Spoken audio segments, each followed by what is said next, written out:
जरूरी जानकारी को दर्शकों तक पहुंचाने के लिए आगे बढ़ेंगे। इस बीच बड़ी खबर आपको बता दें, नागपुर में मूसलाधार बारिश से हालात बिगड़े हैं। शहर के कई इलाकों में जलभराव हुआ है।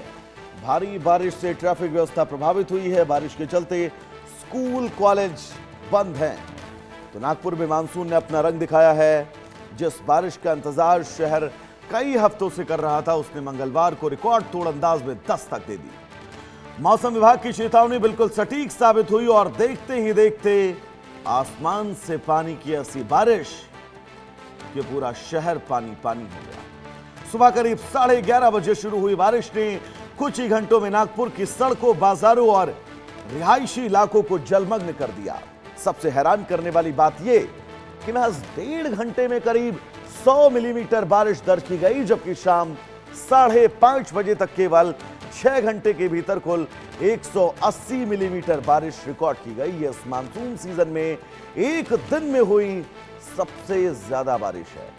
आधा मानसून गुजर जाने के बावजूद अपेक्षित बारिश नहीं होने से किसान, आम लोग, प्रशासन चिंतित थे, लेकिन मंगलवार की बारिश ने पानी की कमी को बहुत हद तक दूर कर दिया। हालांकि इस राहत के साथ कई परेशानियां भी हैं।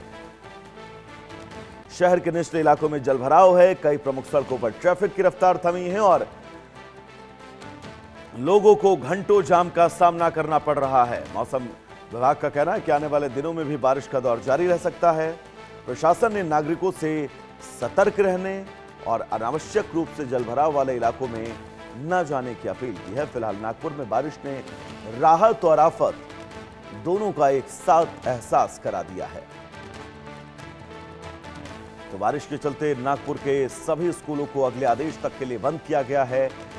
शहर में जितने भी निचले इलाके हैं, उन इलाकों में जबरदस्त पानी भरा हुआ है और ये देखिए, लोगों के घरों में भी घुटनों घुटनों तक पानी आपको नजर आ रहा होगा। स्कूल बंद कर दिए गए हैं ताकि इन मासूम बच्चों को स्कूल जाने में किसी तरह की परेशानी का सामना न करना पड़े। फिलहाल ट्रैफिक व्यवस्था बिल्कुल सुस्त हो चुकी है नागपुर की सड़कों पर और बारिश के चलते स्कूल कॉलेज बंद है। शाहिद अंसारी हमारे साथ जुड़े हुए हैं तमाम जरूरी अपडेट के साथ। शाहिद, अमूमन हमने देखा है जब बारिश और बाढ़ का पानी शहरों में घुसता है तो शहर के लोगों को सबसे ज्यादा प्रभावित करता है, क्योंकि वो इतना तैयार नहीं रहते हैं इस बाढ़ को लेकर। नागपुर को लेकर अपडेट क्या है, शहर के हालत कैसे हैं, बताइएगा।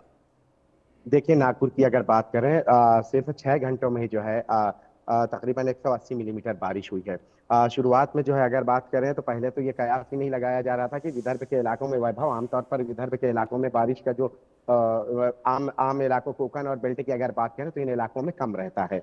लेकिन इस बार देर से बारिश आई, लेकिन पहली ही बारिश में काफी, आप इससे पहले आपने देखा होगा मुंबई या पालघर, नासिक, कोकण के सारे बेल्ट में पहले ही बारिश होना शुरू हुई, भले 13 दिन लेट रही है। लेकिन विदर्भ के इलाकों में बारिश का नामो निशान नहीं था।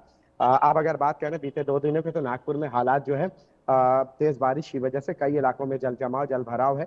कई इलाकों में ऐसा किया गया है कि स्कूल और एजुकेशनल इंस्टीट्यूट जो है वो पूरी तरह से बंद किए गए हैं।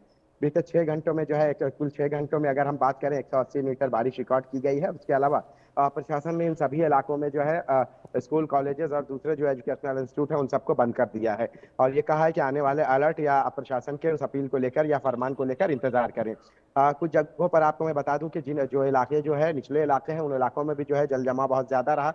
लोग फंस भी गए थे, तो रेस्क्यू टीम ने, पुलिस ने और आसपास जो स्थानीय लोग हैं उन्होंने जो है उनको निकालकर महफूज मुकामात पर पहुंचाने की कोशिश की है। अभी की अगर हम बात करें, विदर्भ के इलाकों में अभी भी अलर्ट जारी है और नागपुर में जो इस रिकॉर्ड तोड़ बारिश की वजह से जिन निचले इलाकों में पानी जमा है, उनको लेकर प्रशासन ने इस बात को लेकर अलर्ट किया है कि गैर जरूरी तरीके से उन इलाकों में तब तक बाहर ना निकले जब तक बारिश का अलर्ट है। हालांकि मुंबई की बात करें तो मुंबई में तेज धूप निकल आई है और कई इलाकों में जो है गर्मी ज्यादा देखी जा रही है, जबकि नागपुर में उसके विपरीत है। हालांकि विदर्भ के ये इलाके जो है हमेशा से इन इलाकों में जो लोग हैं या किसान हैं उनको इस बात को लेकर शिकवे रहते हैं कि बारिश नहीं होती या बारिश बहुत कम होती है, जिससे फसलों को जो है वो फायदा नहीं मिल पाता जो बारिश से होना चाहिए था। लेकिन पहले ही बारिश ने विदर्भ के उन सभी इलाकों को जो है पूरी तरह से जल जमाव की स्थिति पैदा कर दी है, ताकि और आने वाले वक्त में अगर इसी तरह से, अभी तो बारिश बंद है लेकिन आने वाले वक्त के लिए प्रशासन ने अलर्ट जारी किया है और अगर इसी तरह से बारिश होती रही तो नागपुर के कई निचले इलाके जो है इसी जल जमाव की स्थिति में देखे जाएंगे। वैभव। शायद मौसम को लेकर आने वाले वक्त में क्या अपडेट, पूरे महाराष्ट्र की अगर मैं बात करूं तो है, कौन कौन से जिले सबसे ज्यादा प्रभावित रहने वाले हैं, कहां कहां पर जो है वो बारिश बहुत कम जो है वो देखी जाने की उम्मीदें हैं? देखिए वैभव, कल तक की अगर मैं बात करूं, कल और आज से अगर इसको जोड़ के देखेंगे तो कल ये बात थी, अलर्ट 3 घंटे का अलर्ट जारी किया गया था कि आने वाले 3 घंटों के लिए। ये जो अलर्ट मैं बता रहा हूँ ये मुंबई, पालघर, रायगढ़, रत्नागिरी यानी कोकण का बेल्ट जिसका हम अभी तक जिक्र कर रहे थे। लेकिन आज की बात करें तो फिर आज अब आज तो यहाँ इन इलाकों में अलर्ट नहीं है। हल्का बूंदाबांदी की जो है बात हो सकती है, हल्की बारिश हो सकती है, लेकिन तेज बारिश के आसार यहाँ नहीं नजर आए। लेकिन इससे पहले 2 दिन पहले अगर आप देखेंगे पालघर में जो स्थिति पैदा हुई थी, तो उसको देखकर यही कह सकते हैं कि बारिश जो है इन इलाकों में जो है बहुत ज्यादा तबाही मचाई है। अब इसको छोड़कर अगर हम नागपुर यानी विदर्भ बेल्ट की तरफ चलते हैं, विदर्भ को लेकर अभी भी अलर्ट जारी है। मौसम विभाग ने आने वाले जो है 24 घंटे जो है तेज बारिश के आसार के साथ साथ कहा है कि गैर जरूरी तरीके से बाहर ना निकले। जैसा कि आप टेलीविजन स्क्रीन पर देख रहे हैं, नागपुर के कई जगहों पर जो है बहुत ज्यादा जल जमाव रहा है। लोगों की आम जिंदगी जो है बुरी तरह से जो है प्रभावित हुई है। कई इलाकों में जो घर है वहां 3-3, 4-4 फीट पानी जमा हुआ, जिसकी वजह से लोगों को बहुत परेशानियों का सामना करना पड़ा। अभी कई जगहों पे जो पानी जमा था वो तो निकल गया है, लेकिन अलर्ट अभी भी है। जी शायद बोलेगा। बिल्कुल शायद, बहुत शुक्रिया आपका इस तमाम जरूरी अपडेट्स के लिए। यहां रुकेंगे ईश्वर से ब्रेक के लिए, कहीं जाएगा नहीं। इंडिया न्यूज पर खबरों का सफर लगातार जारी रहेगा। नमस्कार।